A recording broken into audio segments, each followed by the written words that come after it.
Tulisoma katika Wakorintho wa pili sura ya 9 kuanzia mstari wa 6. Nakwambia hili kwa sababu gani? Ni kama Bwana alikuwa ananisemesha jana. Watu wengi wameumia mioyo kwenye makanisa. Wameumizwa kwa sababu wameambiwa. Umeshakutana na watumishi wa Mungu anakwambia toa milioni 1 leo na utashinda kesi yako ile ya mkopo mahakamani. Ukatoa milioni 1 na kesi ukashindwa. Mwewe kusikia watu hivi? Anabaki na maumivu yule mtu. Mbona nimedanganya? Mbona mtumishi wa Mungu amenisemea uongo? Kwa hiyo akaweka alama watumishi wa Mungu wote ni waongo. Na mpaka leo mambo ya sadaka hataki tena. Kwa sababu gani? Kwa sababu amewahi kuumizwa. Umeona hiyo kazi hiyo? Usitoe kwa staili hiyo. Usikubali kulazimishwa kutoa sadaka. Mwambie jirani yako. Geuke jirani, mwambie usikubali. Usikubali kulazimishwa kutoa sadaka. Usikubali. Usitishwe kumtolea Mungu. Usitoe kukwepa aibu. Hivi mimi nisinyosha mkono peke yangu. Ngoja utakuwa umepoteza. Ile sio sadaka. Unanielewa mtu wa Mungu? Kila mtu na atoe kama alivyokusudia wapi? Moyoni mwake, wala sio kwa lazima. Kwa hiari, kwa sababu Mungu anapenda watu wanaomtolea kwa moyo wa ukunjufu.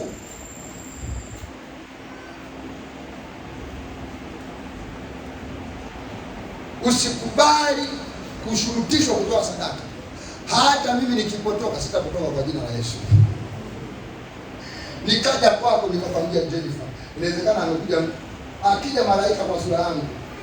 Mtolevi, lete milioni, usikubali. Bwana asifiwe sana. Na neno la Mungu, utoe kama mtumishi wa Mungu akija kuambia utoe sadaka. Iwe kwa maelekezo maalum sana ya Mungu, na Mungu anakushuhudia haya, anakuja kudhibitisha kile ambacho Mungu amekushuhudia. Kwa sababu kuna incident inaweza ikatokea. Lakini kwenye mazingira yoyote, jifunze kumtolea Mungu sadaka, sio mpaka ulazimishwe. Sio mpaka usukume. Iwe kwa hiari yako, sio kwa lazima. Ukikumbuka kwamba apandaye hapa, hilo lenyewe pia usilisahau. Nimekuvuruga?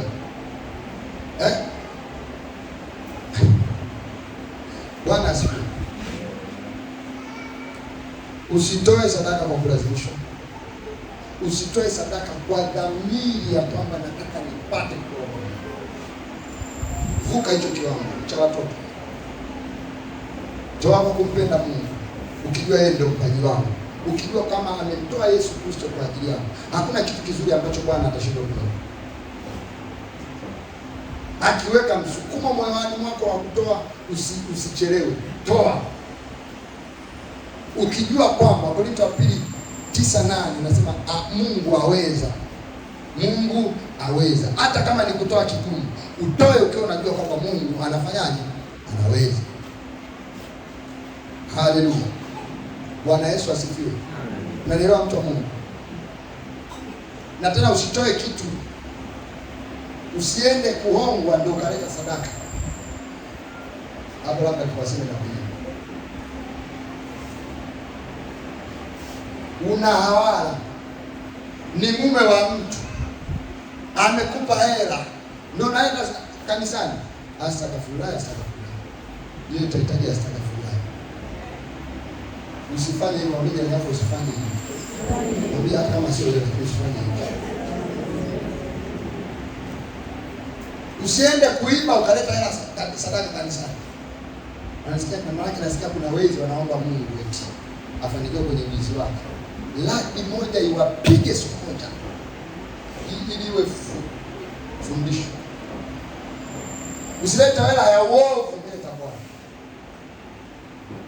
Fanya kazi kwa mikono yako. Muamini Mungu. Kile ulichokitolea jasho, tenga kipande cha sadaka upeleke mbele za Bwana. Tena sio kwa lazima. lakini kwa moyo wa kufanyaje? Wa kupenda. Haleluya, Bwana Yesu asifiwe sana. Nataka nianze fungu la kundi la kwanza ni sadaka. Sadaka, tunatoa sadaka kwa wazazi, tunatoa sadaka kwa watu wenye uhitaji mbalimbali, tunatoa sadaka kanisani tunapoabudu. Sema ninapoabudu. Sije ukaabudu hapa, wewe unaombewa hapa, alafu sadaka unapeleka Msangangongere kwa Apostle Fufume, Nabii Fufume ndio natuma sadaka zako, lakini tunakuombea hapa wewe. Hiyo yenyewe na yenyewe ni baya. Amini madhabahu ya Mungu inayo ulioona watu. Kama kuna mahali unaenda na unapata neno la Mungu linabadilisha maisha yako, unaona watu wanaokolewa, wanaponywa, wanaona wanahubiri Injili, hapo ndio mahali pa kupanda sadaka. Usiombewe hapa ukatuma sadaka. Kuna wengine wana mitandao yao huko, tunaenyeka nao hapa ndio si, lakini sadaka wana mitandao kurusha. Usifanye hivyo, mimi naomba usifanye hivyo. Sio vizuri. Pale unaponyonya ndio pakulisha. Kuwa na hekima. Madhabahu yenye sadaka zako nyingi ndio madhabahu yenye nguvu. Ndio anaitamka jina lako. Pale unapokuwa hapa, tuna maombi kila siku. Tunakuombea wewe, alafu ukapeleke kwa Apostle Fufume.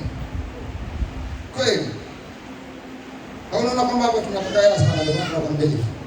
Nakwambia kwa ajili yako, jifunze nidhamu. Nitoe wapi sadaka yangu? Pale unapoona kukudu wapi? Wapi mwa kuponywa? Wapi mwa kusikia na Mungu likakuvusha, likakubadilisha? Wapi wanahubiri Injili na watu wanafunguliwa kutoka kwenye nguvu za giza na wanaponywa na wanaokoka? Wapi? Napeleka sadaka hapa.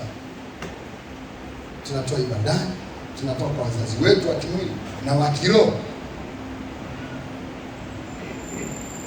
Waheshimu baba yako na mama yako katika Kristo. Hilo andiko liliandikwa katika mwili na ukisema Agano Jipya, katika Bwana. Baba yako na mama katika Bwana waheshimu. Na namna nyingine ya kuheshimu watumishi ni pia kwa kutumia nini? Sadaka. Kwa sababu sitasema sana. Sijakapiga maana. Kundi la pili ni akiba.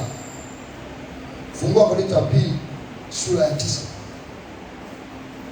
Wakorintho wa pili. Wakorintho wa pili sura ya 9. Tuanzie. Somo langu la leo linaanzia na Bwana anisaidia. Wakorintho wa pili 6. Tutasoma witness. Tukupe maiki. Uko tayari? Nikianza kuhubiri kana hii maiki. Sawa? Nimekuruhusu. Wakorintho wa pili sura ya 9 mstari wa 6. Soma kwa sauti. Lakini nasema neno hili. Apandaye haba atavuna haba. Apandaye haba atavuna haba. Apandaye haba. Nataka hilo jambo ulizingatie, hiyo kauli. Apandaye haba atavuna. Endelea. Apandaye kwa ukarimu atavuna kwa ukarimu. Manake apandaye kwa upele, ukarimu manake kwa wingi, atavuna.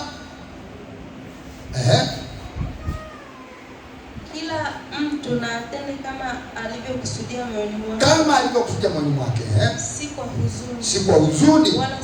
Wala si kwa lazima. Maana Mungu humpenda yeyote atoaye kwa moyo wa ukunjufu. Kwa moyo wa ukunjufu. Mstari wa 8. Na Mungu aweza kuwajaza kila neema kwa wingi. Mungu aweza kuwajaza kila neema kwa wingi. Ili ninyi mkiwa na riziki za kila namna siku zote. Akiwajaza kila neema kwa wingi, mtakuwa na riziki za kila nini? Kila namna siku zote. Riziki, unajua riziki maana yake hapo kuna chakula, kuna mavazi, kuna mahali pa kulala, kuna viatu vya kwa, kuna vocha humo, kuna bando humo, kila riziki za kila namna siku zote. Mungu anataka uwe na riziki zote siku zote, kila unachokihitaji kwa ajili ya maisha ya duniani kila siku unacho. Ndio mpango wa Mungu huo, ili nyinyi mkiwa na riziki zote siku zote mpate kuzidi sana katika kila tendo jema. Lengo la hayo ili kwamba usishindwe kutenda mema, usishindwe kusaidia wengine, kwa sababu una riziki za kila namna siku zote. Sasa nataka uzingatie kipande kinachofuata. Mstari wa ngapi?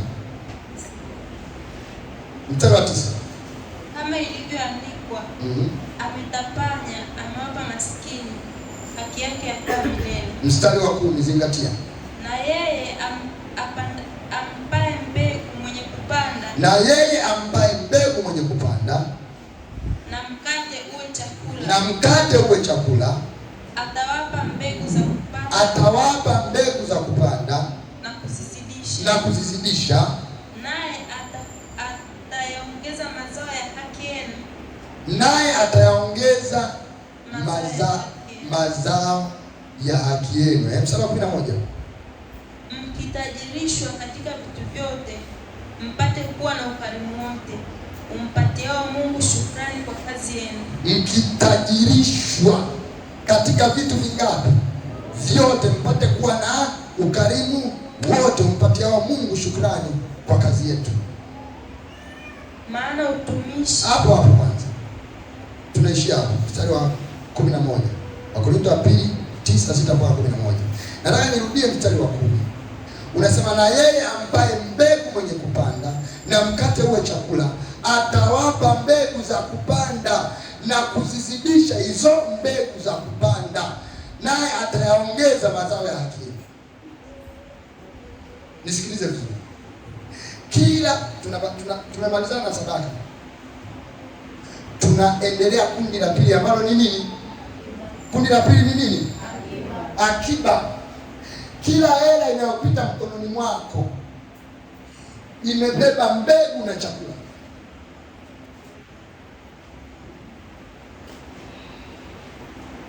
Kila hela inayopita mkononi mwako imebeba mbegu na imebeba chakula. Maandiko yanasema yeye ambaye mbegu na mwenye kupanda na mkate uwe chakula. Kwa hiyo hela zote zinafanana, laki si laki tu, milioni si milioni tu. Kwenye milioni hiyo kuna mbegu na kuna chakula. Ni heri, sio vibaya, au pengine ni vibaya, lakini sio vibaya sana kufanya hela yote kuwa mbegu. Mbegu ikawa mbegu na chakula ikawa mbegu. Lakini ni hatari sana, sema ni hatari sana. Mbegu ikawa chakula na chakula kikawa chakula. Ndio chanzo cha umaskini. Kwa sababu Mungu anazidisha mbegu. Kwa sababu ndani ya mbegu kuna chakula, lakini hakuna mbegu kwenye chakula.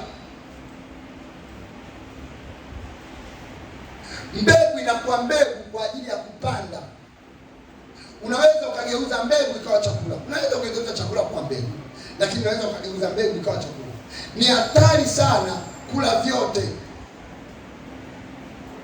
Ukifanya kila hela inayopita mkononi mwako unaifanya kwenye matumizi, ndio hapo mapato yatakuwa sawa na matumizi, utakuwa na zero. Hii ni kanuni ya dunia. Jifunze uwe na adabu na nidhamu. Hela inapokuja utenge sadaka, utenge na akiba, kwa sababu kwa bahati mbaya, ninasema kwa bahati mbaya au nzuri, haya mawili ndio yanapandwa.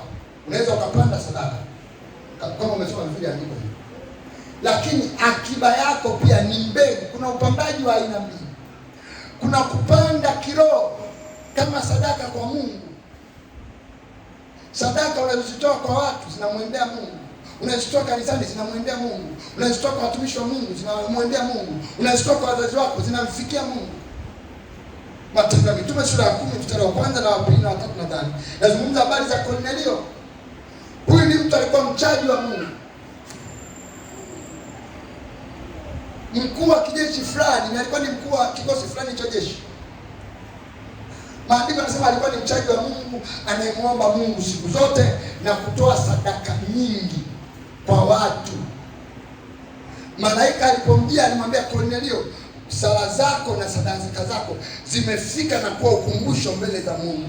Kwa hiyo huyu mtu aliwapa watu sadaka, lakini sadaka zake zikamfikia nani? Mungu. Unaelewa mtu wa Mungu? Kwa hiyo ni namna moja ya kupanda, kwa kutoa kwa watu, kwa kutoa kuelekea kazi ya Mungu, kwa kutoa kwa wazazi wako, kwa kutoa kwa maskini, kwa kutoa kwa watumishi wa Mungu. Hapo unapanda sadaka yako,